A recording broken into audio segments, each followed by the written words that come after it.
Francesco Di Nitto.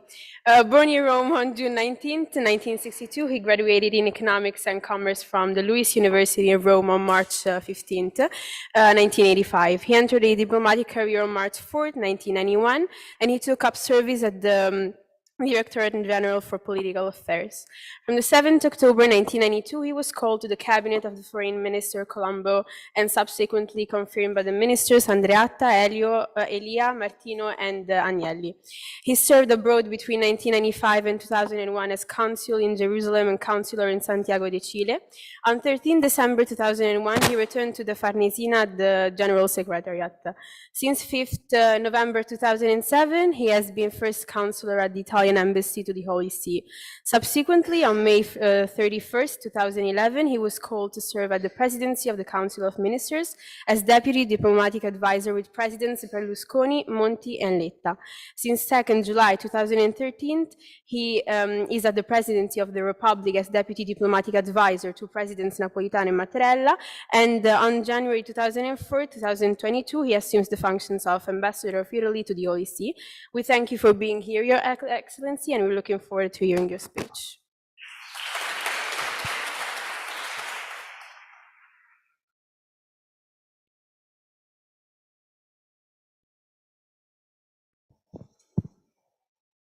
So good morning, everybody.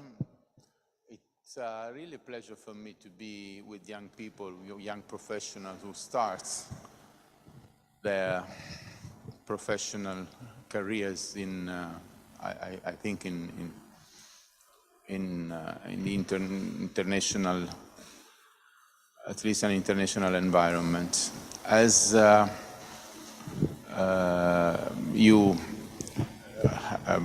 from my presentation, from the presentation that you made, that was really accurate. You understand that being a diplomat, I spent many years in Rome and a few years abroad. This is not that I didn't like to go abroad, but as you will probably learn during your professional years, many times it is part of the game that you have to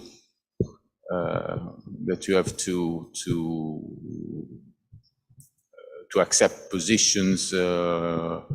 And in the end, I was happy to be posted more in diplomatic posts in Italy than abroad, because at the very beginning of my career, I thought that the most important things that a diplomat has always to take into consideration is the balance between domestic policy and the international position of his country. We can never be out of our domestic environment, domestic system, which gives us the boundaries of our activities. And it is very important to know where your country is, to represent this country effectively and accurately in the international environment, or wherever a diplomat can be.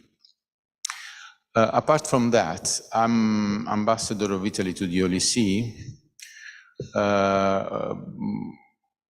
Something that can interest you is the fact that this is the only bilateral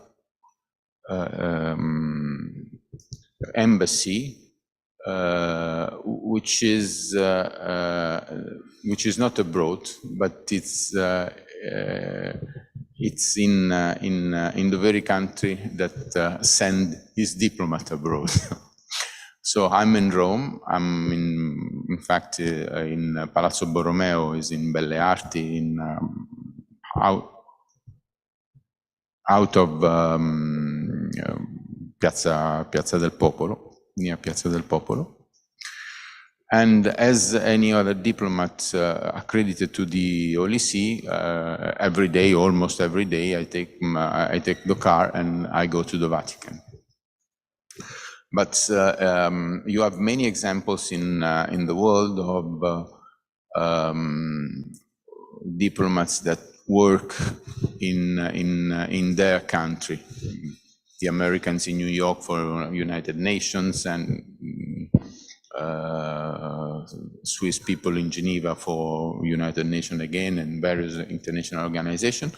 But the Italian embassy to the Holy See is the only example of bilateral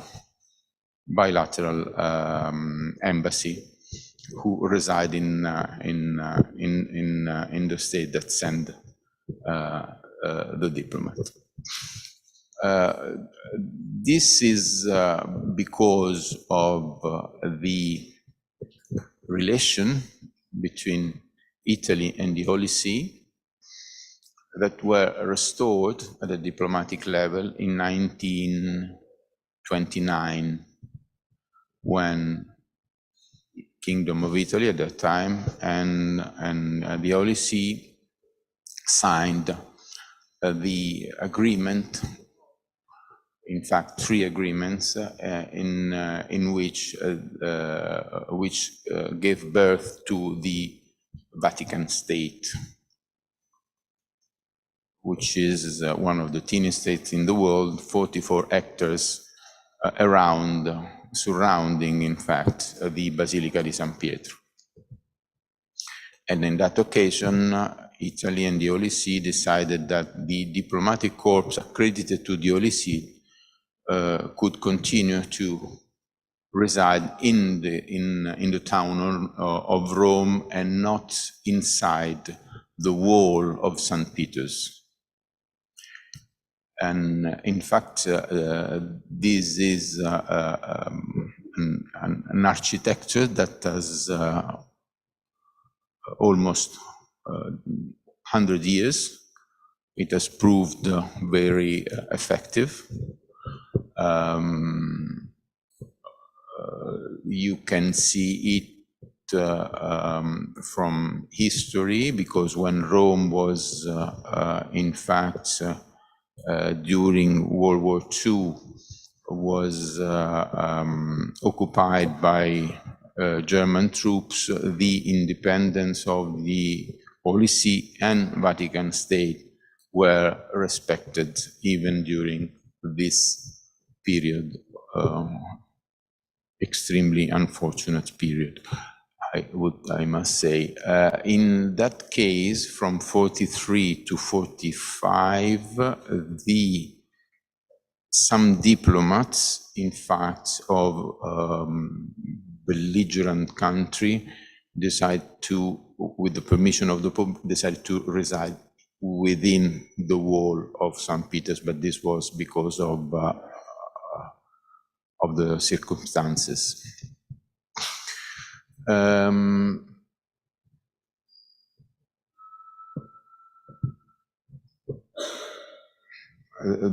This about history. If you have any, after that, if you have any question about the relation between Italy and the Holy See, or the history of this relation, you can ask. Is something I should know very well, at least. Now the Holy See has a lot of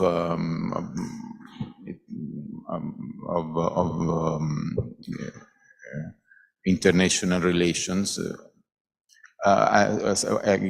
One thing that could be interesting for you, the subject in international law is the Holy See.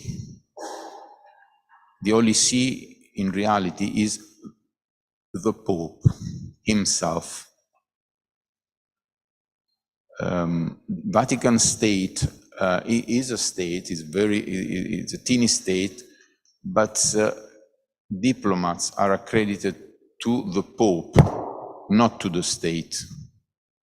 And the international subject is the Pope himself, the person of the Pope.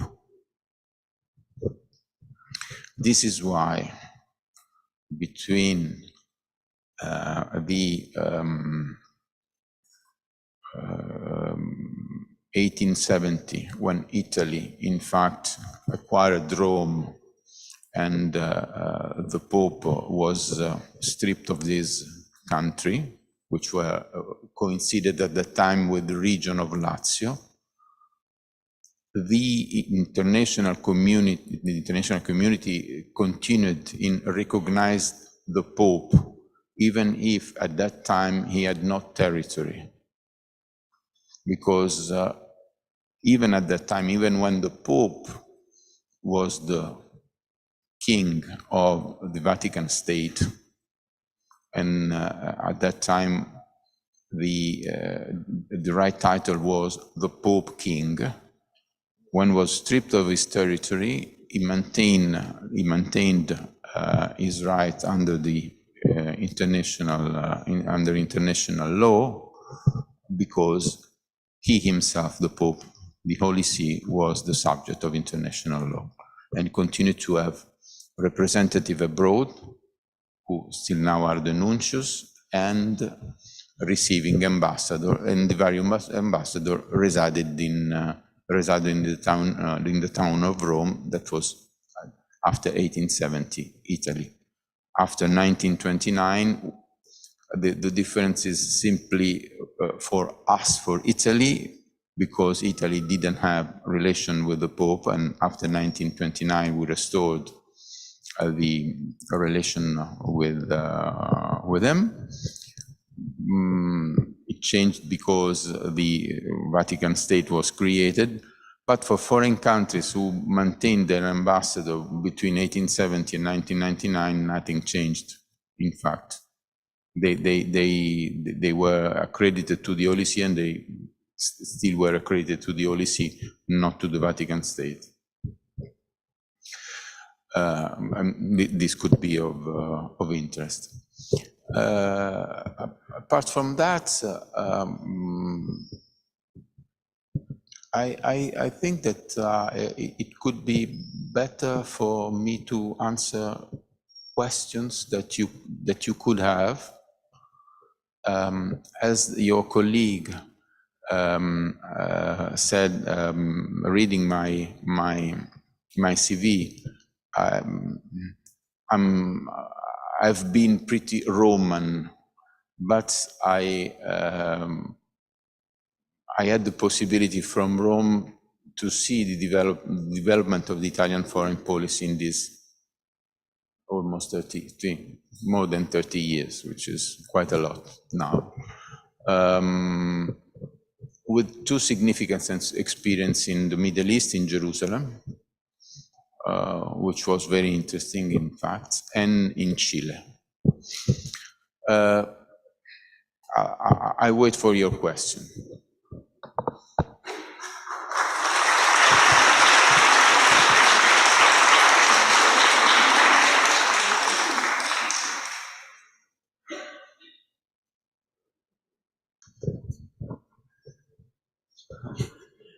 Good morning, Your Excellency. I'm Lorenzo Montino. I have a...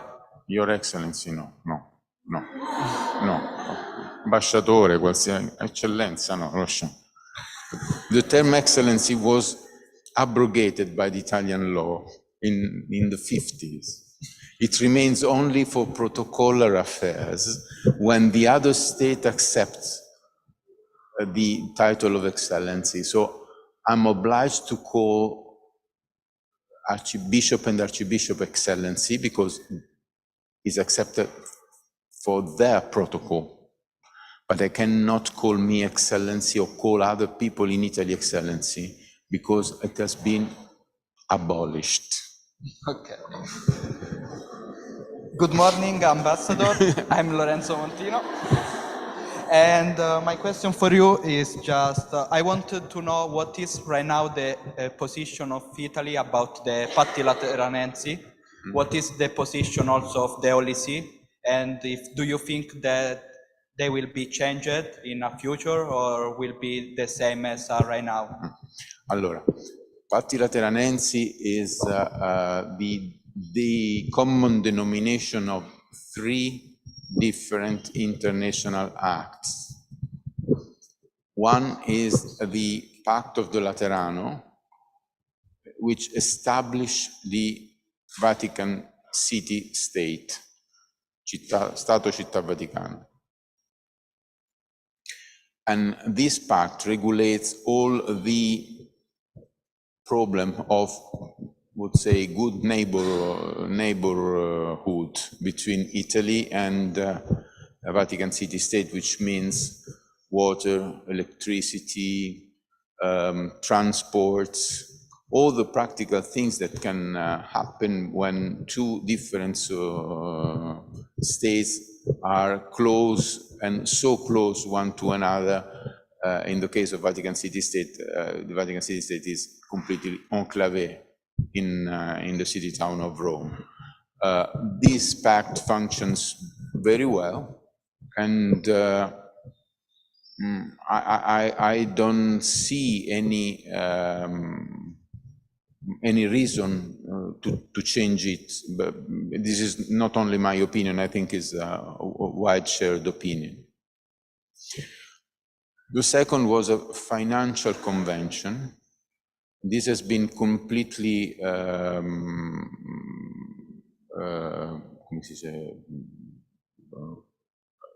it is finished in the sense that established the amount of money that Italy owed to the Pope for having conquered the pontifical state.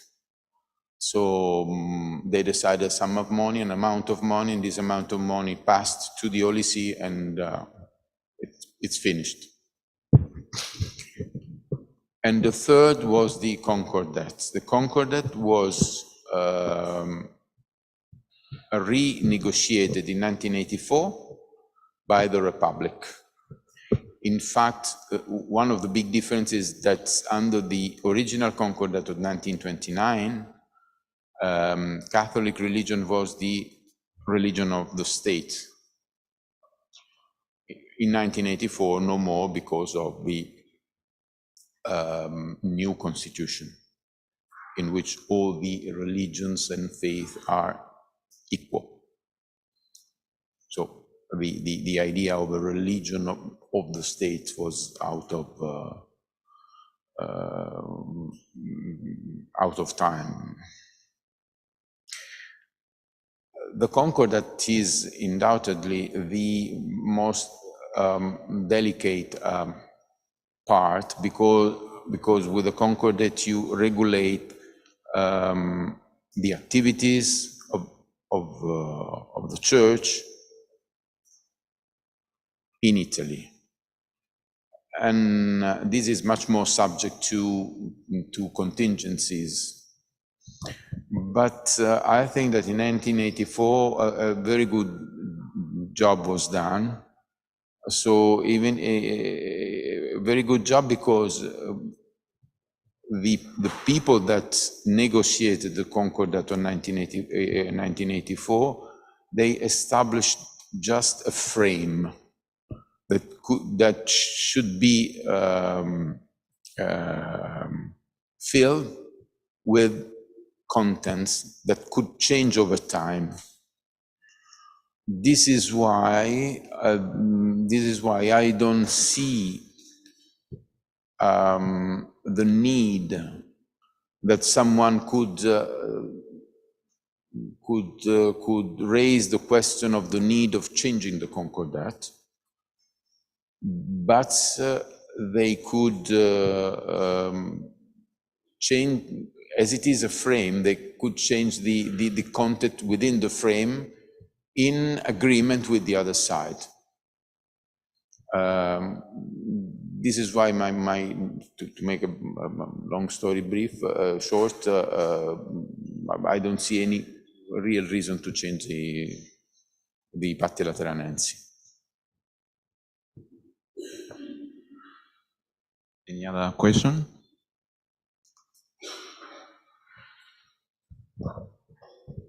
Good morning, Ambassador. I am Elisa Piccolino, a second-year student of Global Governance. And my question is, how much do you think that the presence of the Holy See in Rome influences Italian politics? Thank you. It has influenced a lot Italian politics in the past. I served twice in this embassy, the first time from 2007 to 2011, and now. In my previous experience, there was clearly an influence, a certain influence of the Church, broadly speaking, not the Curia or the Holy See, but also the Episcopal Conference in Italy, in our domestic affairs, because we were all Italians, in fact, which is not the case now. The internationalization of the Curia that started with Benedetto XVI and that this Pope Francis has kept on going makes the Curia now much more internationalized than it was before. And this is why the influence of the very center of the Church is much less than in the past. Good morning, Ambassador. I'm Elona Giusci and I'm a second-year student at Global Governance. And I would like to ask how is the Italian diplomacy dealing with the case of Emanuela Orlandi? And if you think that the strong relation between Italy and the Holy See is influencing the case. And I'm asking this question since, like, in the last years, we had more information, and also in the last days, actually, the magistrate of the case died. So people are talking more about this case. Thank you. I'm not aware of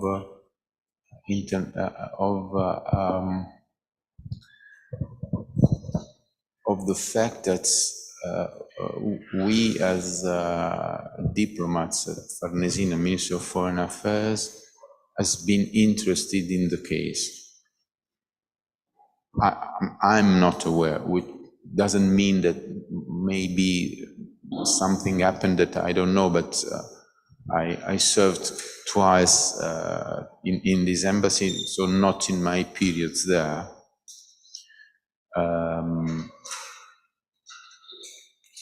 It is certainly an unfortunate case, really unfortunate case that is really still very present in the memories of every people in Rome.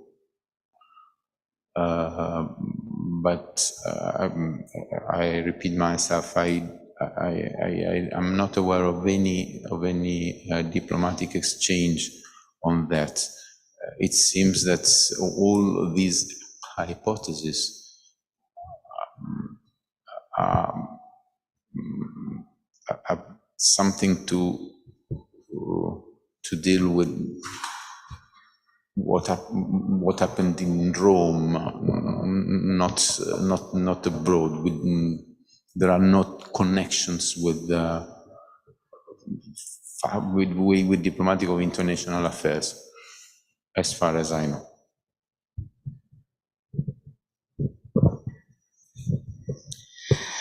Good morning, Ambassador. I'm Ilaria Nicoletta Gerasim, and I have two questions. The first one is more a personal question, and I was wondering, how is it working directly with the Holy See? And with Holy See. Okay. And secondly, I wanted to ask if there are any differences in the diplomatic relations between the Holy See or with any other state. Thank you. You mean to deal with the Holy at a personal level? How to deal with them? How? How is it? how is it having to deal with the Holy See, since you say that the Holy See is represented by the Pope itself? Yeah, but yes, the international subject is the Pope, but he is surrounded by people who traditionally forms the Curia. The Curia used to be in the beginning of Christianity, beginning of Christianity in Rome. The people that helped the Pope in dealing with his diocese and with the international affairs. And then over the centuries, Curia has structured in a very complex way. Pope Francis has reformed the Curia with a new apostolic constitution, Predicate Evangelium, which reform the previous apostolic constitution that dated, if I'm not wrong, dated back to Paul VI, the Pastor Bonus. Paul VI, but there was a reform also by John Paul II. It's very complex and very much structured as a normal state. The chief of dicasteries are mainly cardinal, and they act as ministers in a normal government. In fact, there is not a council of ministers because it's an absolute monarchy in which the legislator, the final legislator, is the Pope himself, who can change his rule whenever he wants. He never does it, but he could, because it's his law. In practical terms, it's a sort of government who is not a government, but with influential people, and you have to deal with. Is a matter of adaptation to a slightly different environment. I won't say that it's completely different from a normal state. It's a little bit different, and you have to adapt. And the second was? If there was any difference in between the relation with the Holy See or with a normal state. So okay. You already answered. Thank you.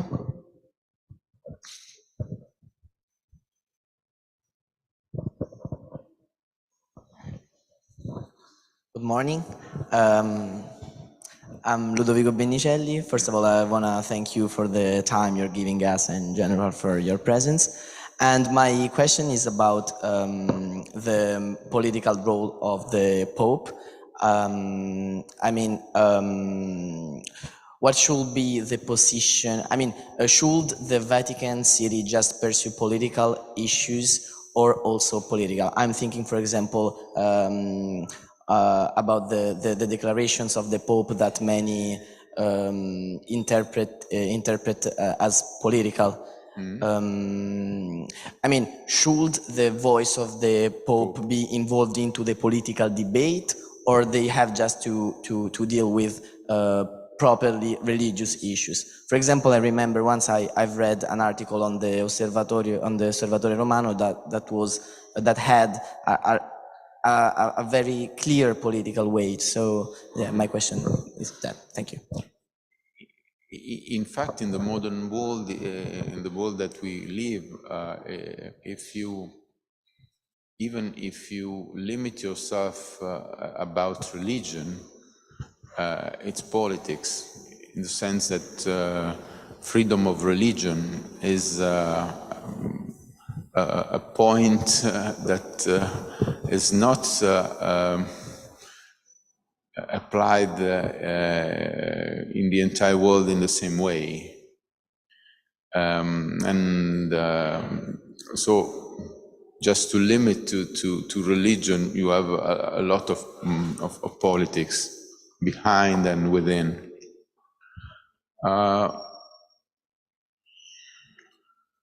Freedom of religion means also that a spiritual leader could speak freely about what is happening in the world or around him. So I think that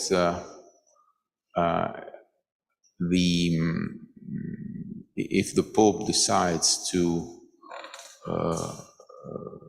go public about one item of international politics, is perfectly within his competence as a religious leader. He doesn't oblige anyone to follow him.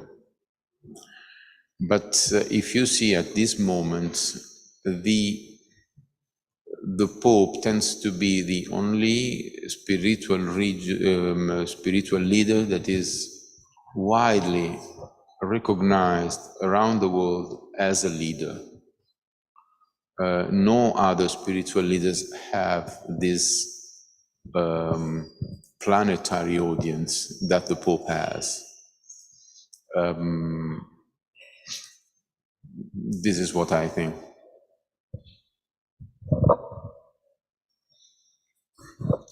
Good morning, Ambassador. I'm Ana Chiara Fontana, GG2 student.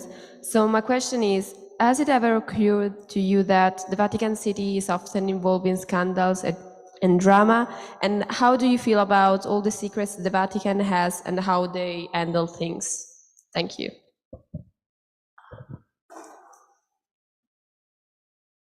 Everyone has his own secrets.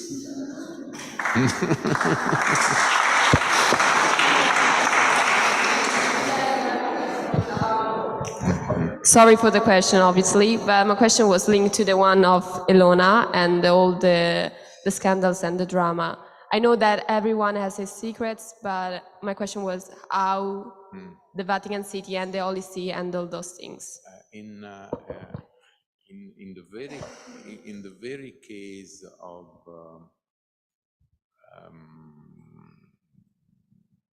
Emanuela Orlandi, one fact is that she was a citizen Vatican State.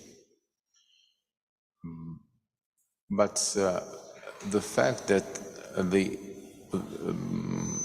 Curia or the offices of the Pope or the Pope himself knew something about Emanuela Orlandi is something that newspapers have said sometimes. Some people of the family of this girl are said, but I'm not in a position to tell you if it's true or not. As far as I know, there's no proof of that. But when the problem arose, for example, quite recently, 2 years ago, about a possible link of this case to the Teutonic Cemetery in the Vatican, immediately it was permission to open tombs was given, and another time it was confirmed that were only voices and rumors and nothing real. Other tombs were opened to look for her in vain. I think, I'm not speaking about this unfortunate case, which remembers me personally of my youth, so I will never forget it. But we should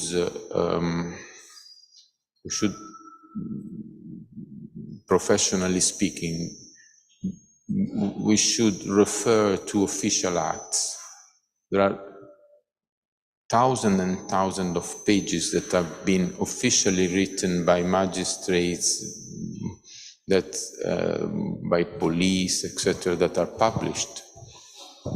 We should rely on official sources before coming to rumors or voices or other people speaking. Because if you look at what has been done, well, it's not the truth, but it's the work of people that professionally dedicated their time to these or other affairs. So I think that before we should inform ourselves of the state of the affair, and then we could, as a method of doing things, and then ask ourselves if there's something missing. But before, we have to know, and to know, we have to look for official papers, people that know the affair, that lived in the same period in the same area of region. I'm speaking in general, because otherwise it's something that will never touch reality. We'll go towards others universe, but that risk to be disconnected with what happened is a method of doing things, I think. There are other scandals within the church. In fact, there are all big problems of abuses of the church, not in the Vatican, but worldwide, which have been investigated, and at least 3 popes have changed the legislation about the abuses to make this legislation much more effective than it was in the past. It is an effort. It is an effort that the Church is doing not only in Curia, but in all the dioceses in the world. It is an effort that has brought some results, not complete results, but I can, from that point of view, I can tell you that they are working to make all this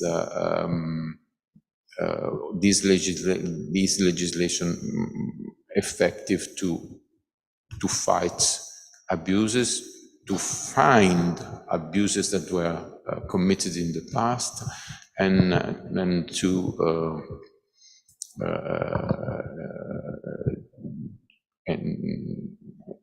to have all these facts passed through tribunal or state tribunal or a religious tribunal.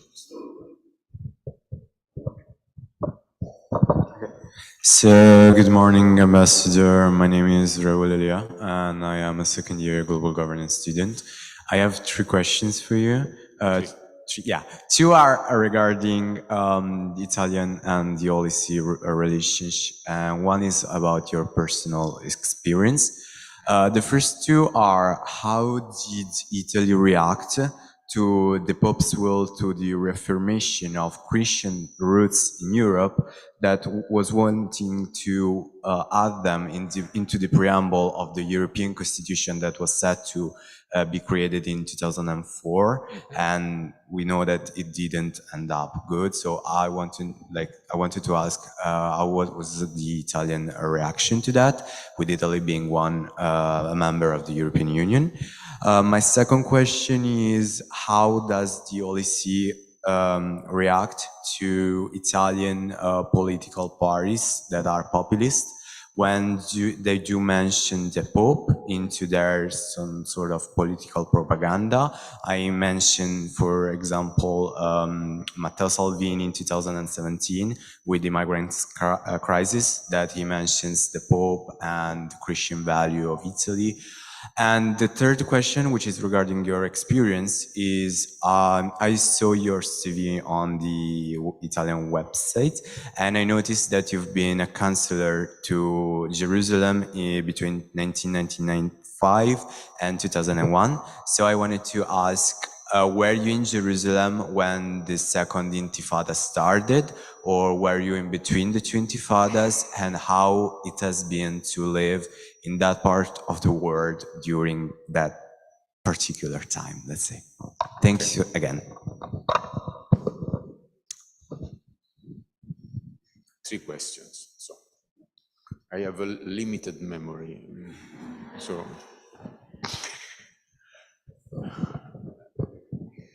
the first was about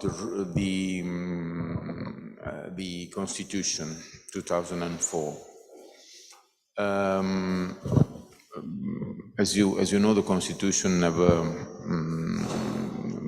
never entered into the European law because of referenda in France and the Netherlands, if I'm not wrong. So it was an attempt to bring the European Union to the next level. At that time, it was a visionary attempt. In fact, that many leaders were convinced that the level of integration that European Union had reached at that moment was not enough in front of possible troubles, agitated waters that were not present at that time. This is why these leaders were visionary in the sense that they imagined a world in which difficulties could arise and the European Union could have been put into difficult waters. They were right. Maybe they had anticipated too much what happened afterwards. If the European Constitution had been approved, maybe this subsequent crisis that we experienced, the euro, financial, migrant, climate change, war, could have been dealt with by a more united Europe in a much more effective way.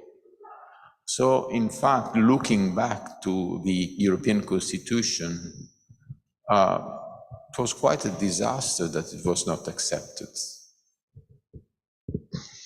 The fact that Christian Judaic roots were inserted in preamble of the European Constitution is not an opinion, is a fact. We cannot but agree on the fact that Europe developed on this basis, on Greek and Roman culture, and then Christianity, and Christianity who has a root in Judaism. This is a fact. You can like it, you cannot like it, but this is a fact. As the sky is blue, earth is round, and these are our origin. Alas, it is like that. The third was about Jerusalem. The second... mentioned the policy. Regarding a populist political party that mentions the policy. Salvini. For example, but not only him. Like, but not only him. yeah. I see the policy quite neutral. Quite neutral. They have a question of showing religious signs in a correct way, but it has more it is more an approach to the liturgy than to politics. So they are concerned of the fact that religious signs that are important for them are shown in not in an irregular or not correct way. Then this is for sure of their interest much more than the political signification of this act for this particular political leader or political person. Not so interested. About Jerusalem, I've been in Jerusalem between 95 and 99. 2001, I moved to Santiago, Chile. So I lived in Jerusalem between the first and the second Intifada. In fact, I left Jerusalem in February or March 99, and the second Intifada is on summer 99. It was an extremely positive period for my developing my professional skills. From a personal point of view, because I'm interested in religions, archaeology, antiquities, in history. So it was a positive period in the sense that there was a clear sense of their direction towards peace, towards solving a situation that was around had been around too long, and that at this very moment, we together, the diplomatic community, the Israeli government and Israeli people, and the Palestinian Authority and Palestinian people, we together we could solve. This was the perception that I felt when I arrived in Jerusalem in 95. It was a wrong perception because the situation is what developed afterwards. But it was really, really interesting to feel, and it was a shared perception, to feel, to be part of a big engine that was at full steam towards peace, that we could reach peace, that it was reachable, it was a hand reach, and every problem could be solved talking together. After a few months with Rabin assassination, we didn't realize immediately that this was the end of this period. We still lived with a perception of going towards peace. But Rabin assassination was really the turning point of history in the solution of the Arab-Israeli conflict. I left after the second Intifada with, in the end, told everybody that we had worked for good, for our personal satisfaction, for realizing something, but nothing really that brought the situation to a safe harbor.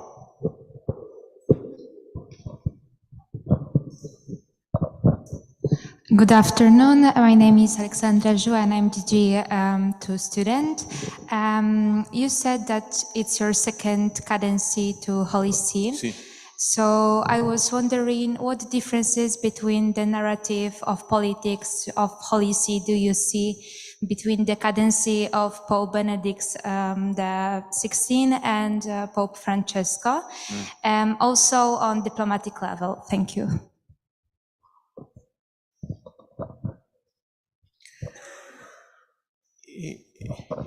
It's quite different. It's quite different. In fact,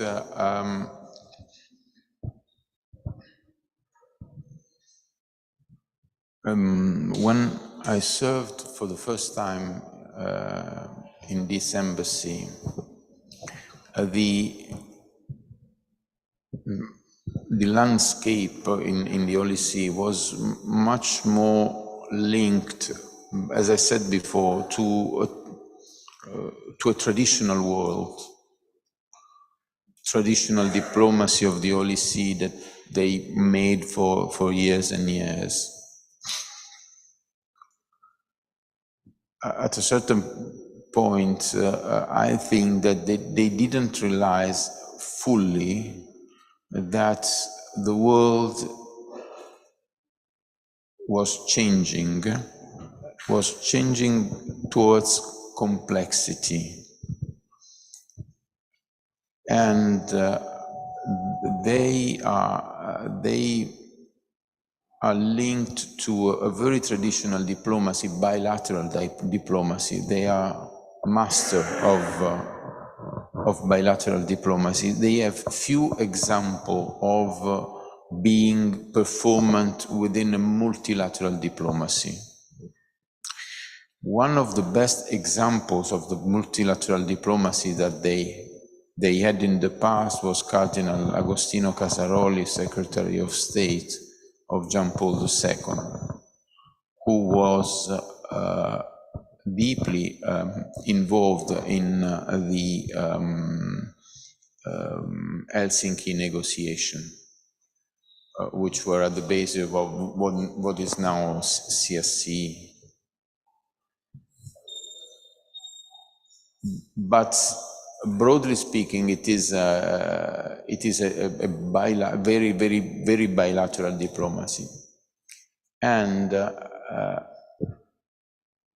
arriving to these days, they are trying to adapt themselves. They have realized that the world is much more complex, that they need multilateralism. They need multilateralism in the sense that they need to be much more performant in international organization, much more performant not only in bilateral affairs, but also in the horizontal, the big horizontal item like climate change, migrants, etc. So they are adapting to this changing. Are they effective? They are doing a big effort to be effective, and I think that this effort will produce results over time.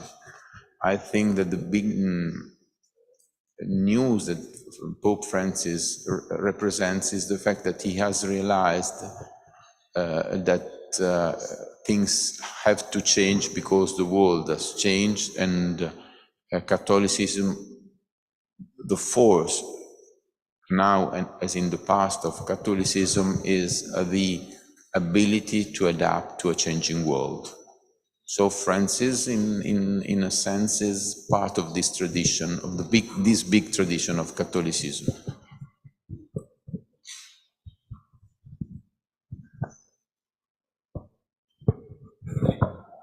Good morning, Ambassador. My name is Elia Malizia, and my question was strictly related to Pope Francis' declaration on Ukraine's war in the first 4 months.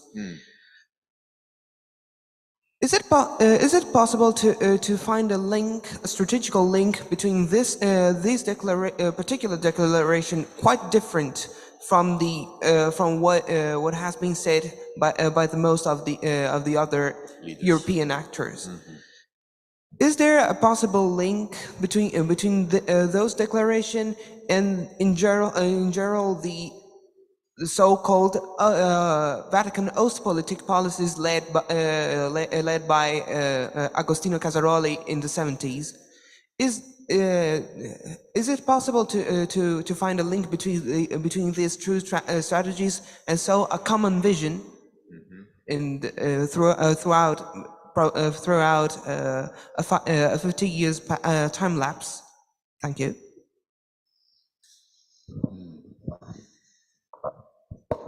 Just another question, and then the question time is over. So,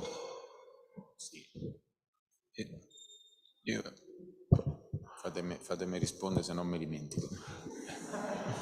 Allora,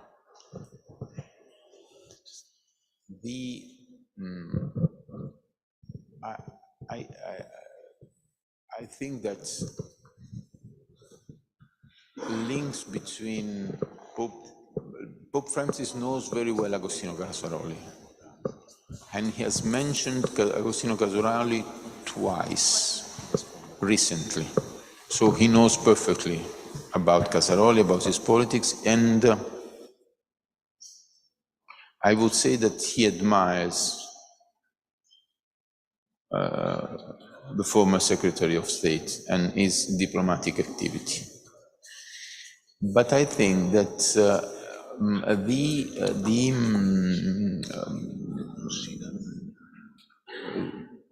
declaration of the Pope are much more linked to the traditional neutral position of the Holy See when nations are at war among them. Benedetto XV, made a famous speech about the useless strage, I don't know in English strage come si dice, ma insomma, l'inutile strage. The speech of the inutile strage in 1917, if I'm not wrong. Pius XII made various speeches against war, and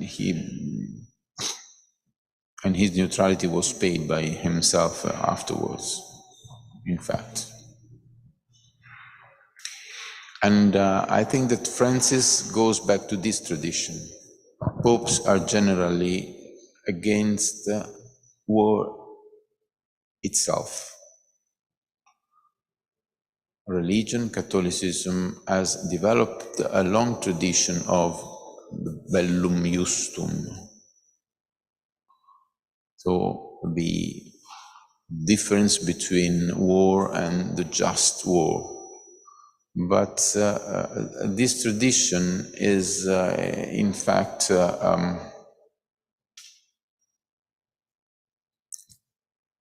changing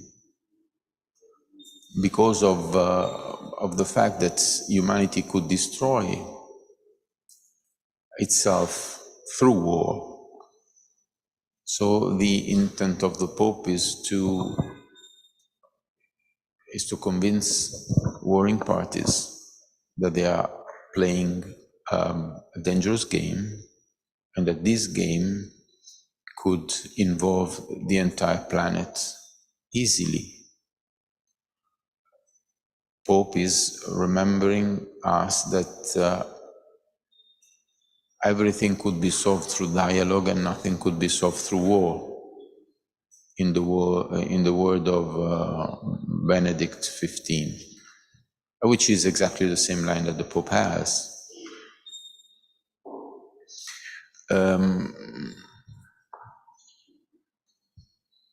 There's a big difference between now and 75, when Agostino Casaroli acted within negotiation in Helsinki. The fact that we were at that time in a Cold War, a war that was not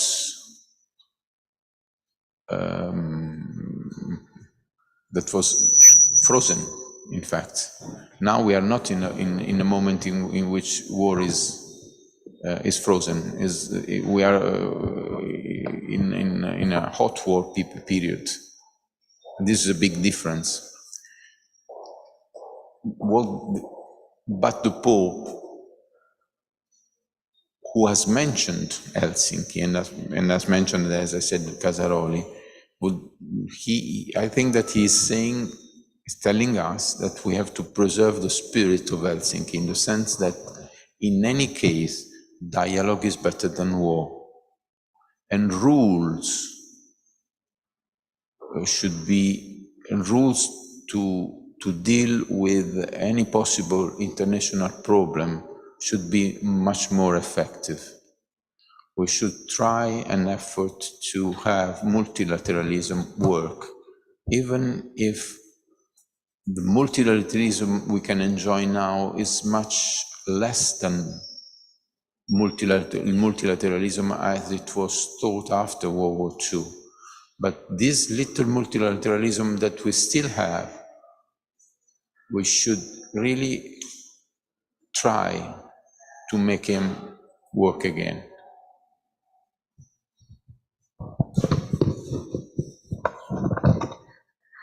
Good morning, Ambassador. My name is Gaia, and this is going to be the last question for today. I want to clarify that the question comes from one of our colleagues that is following online. Her name is Elena, and the question is related to the status of international immunity of the Holy See for the international law. How does the Italian state handle cases of pedophilia committed by priests in the Italian territory if the Holy See has the status of international immunity? How much power do the Italian tribunals have in such situations? Thank you. As far as I know, Italian law applies in the Italian territory. So first of all, if there is a crime, this crime is investigated through Italian law, and there are no exceptions, as far as I know. So if a case of abuse in Italy arises, there's a prosecutor, there's a process and a sentence, and then a condemnation or whatever this process in the end, the point at which this process arrives. Another thing is the canon law, who is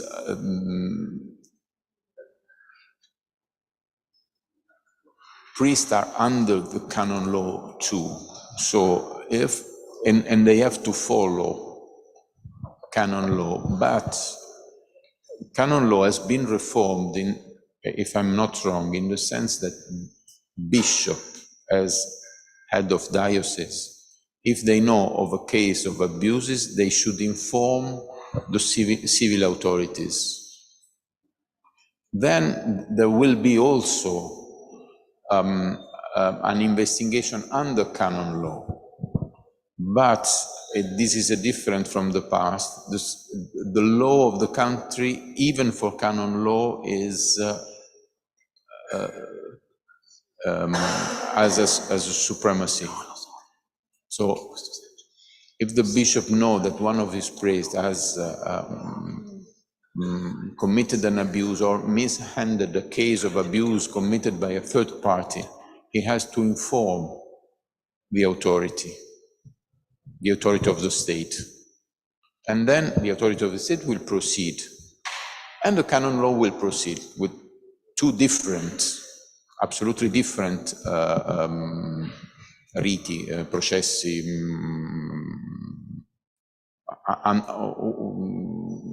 under their respective law. So in Italy, if there is a case, it has been, it is, and will be investigated through Italian penal law. And certainly the Vatican won't oppose that. They want to they really want to get rid of this, which is a clear sign of change in the last, thinking of what happened in the past. Thank you very much. My name is Biagio Ancarola. It's a privilege to speak with you. I have two very short questions. The first one, yesterday I was at the global event organized at the Coliseum, the Cry for Peace, this one, maybe you were there as well, with the one organized by Cardinal Matteo Zuppi, Andrea Riccardi and the others, and with the final prayer of Pope Francis and the spiritual leaders from all over the world.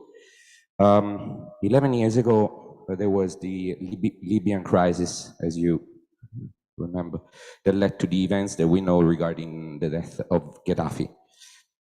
For many experts, this crisis was the father of all actual international crises. Pope Francis expressed his concerns regarding the fact that though if he didn't consider the Libyan state a democracy, better to have one Gaddafi than 50 or one more, let's say. And then he had at the end of 2015 that he wanted to have an extraordinary jubilee, you might remember, that we had in 2016 for mercy. And he spoke indeed in a prophetic manner about the Third World War in pieces, you remember. Gaddafi always often said in international events, you in Western countries do not know how to prevent conflicts. Now, here in Italy at that time, 11 years ago and even more, there were very far-looking strategic advices and actions, also from the Palazzo Chigi.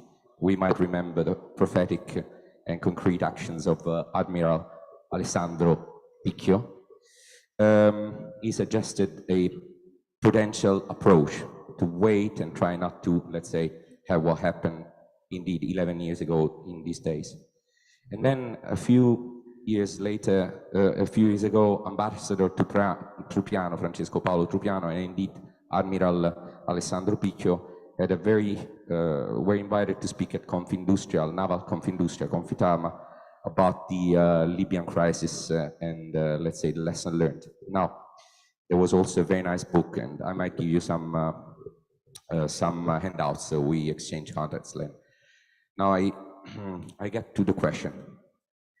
How much from the actual and past observatories you were in and you are, plus your mestiere experience, sensitivity, how much you think it was possible to foresee all these that is going on now, and that led indeed to a global prayer yesterday, desperate almost, but prophetic anyway, and how to prevent, and now what can be done? I know that the Holy See is doing a lot. Yesterday indeed was a demonstration of force.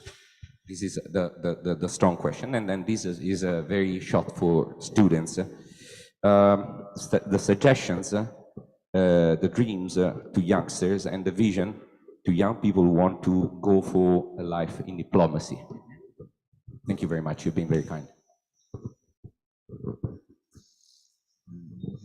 About the first question, I think that events are always something that we can foresee only marginally.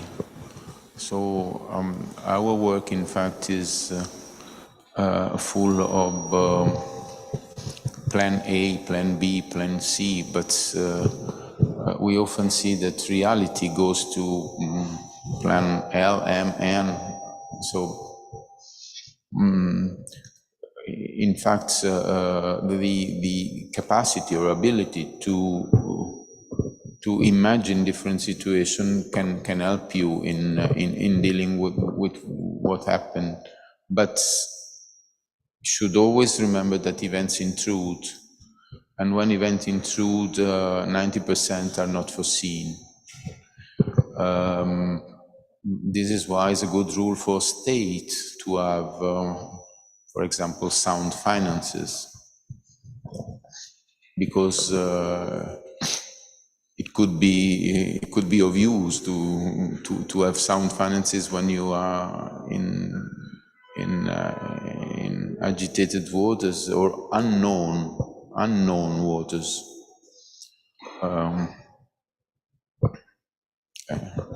And other things now. All the item that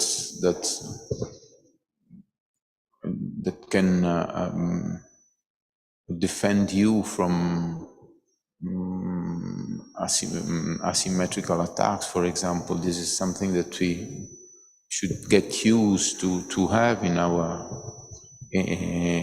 our startup organization, because you never know. For people that would like to have a career within diplomacy, I would suggest to study history very well, because it is very good. A lot of history, because this helps you in preventing things. This is my suggestion. Question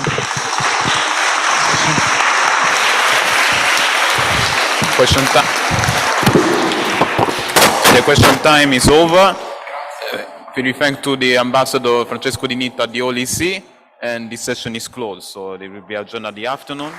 Thank you for your presence.